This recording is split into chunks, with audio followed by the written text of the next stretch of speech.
Hey Shawn, there was a tree here 3 days ago. So I piled brush around it, burnt the tree out, and then kept putting the burnt out pieces of wood back until the stump itself is burned all the way down into the ground. I'm getting ready to burn another stump, and I wanted to show you how I do that. This stump has been a nuisance for me for about 4 years. It was here when we moved. Every time I mow, I have to mow around it so I don't hit it with my mower. So now it's going to go. First thing is safety. I got to make sure that I clear the leaves around so the fire can't go anywhere. It's rained recently, so that's not a big problem, but you always want to be safe.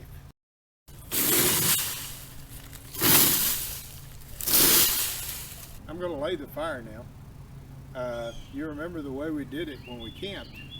We just used little bitty sticks, and then used little bigger sticks and bigger sticks. And that's the slow, patient way to build a fire. But I happen to have some old gasoline from my chainsaw. It's mixed with oil, so I can't reuse it. And it's too old to put in my chainsaw anymore. So I'm going to use that as a shortcut. So I put down a little paper. It and the leaves are going to absorb the gas when I'm done. Now I'm going to lay the fire the same way we did before, breaking up little bitty sticks and then bigger ones and bigger ones. Now we're ready to start the fire. I've stacked it. The wind's blowing roughly this way, so the wind will blow through the way I've laid it and give it good ventilation. And so I'm going to put a little gas on here. And if you ever use gas on a fire, a few things to remember.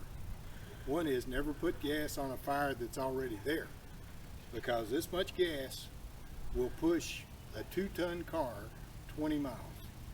So you can imagine how much energy is released when you put this on a fire. So it's very dangerous. So I'm going to put a little bit on here, just enough to soak that paper towel, and then wait for it to kind of soak in so that there's not a lot of vapor here. And you'll still see a big whoosh when I light it. So that's plenty. That will go. So what happens when you do that is the liquid evaporates. It becomes a vapor, and that's when it's most dangerous, because that vapor is what burns in a car engine and produces all that energy. So you want to stand well back when you light it, and in the direction the wind's coming from, so the vapor is going away from it.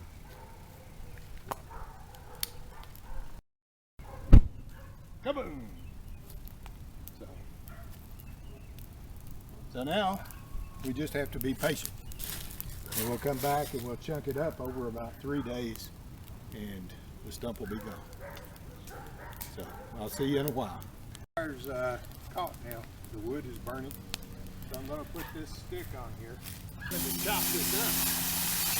I'm just going to put it about midways on the fire, and then the fire will do the work for me. So when I come back, that'll be burned in two, so I can put both ends on there.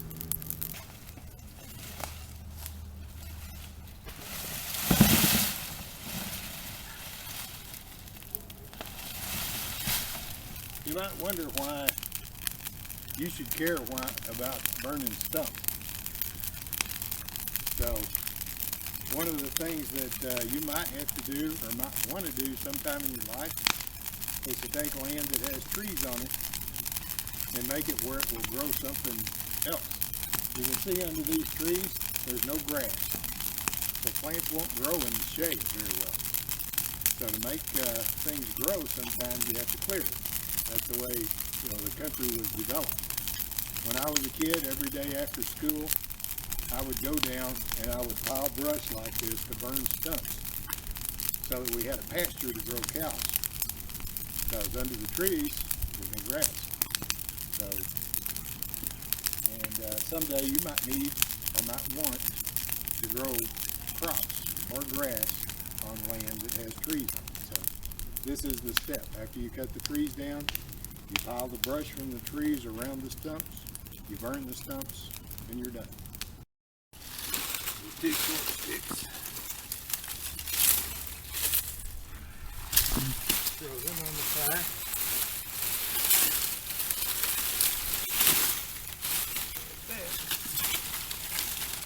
So the fire has to get hot to get down and burn that stump. So we need some pretty good sized pieces of wood on there. There's a bunch of old wood that's no good. So the idea is to use that.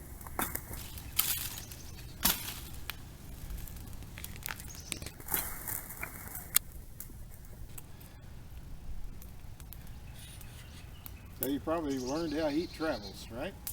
Conduction, convection, and radiation.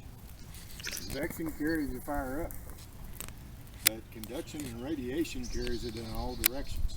So the hot coals conduct it down to the stump, and the radiation conducts it down to the stump. So a good hot fire, the stump will catch fire and just burn right into the ground. So there it is. We'll come back in a few more hours. This is what's left of that long log we had. So what I'm going to do now is just see how we're doing with the stump. Keep the fire over. Find where the stump is.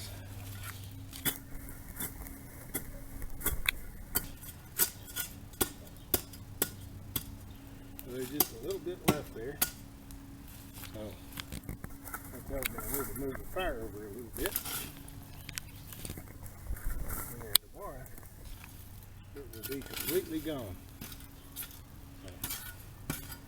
So that's how you burn a stump. I love you, Shawn. I hope to see you one of these days. Take it easy, buddy.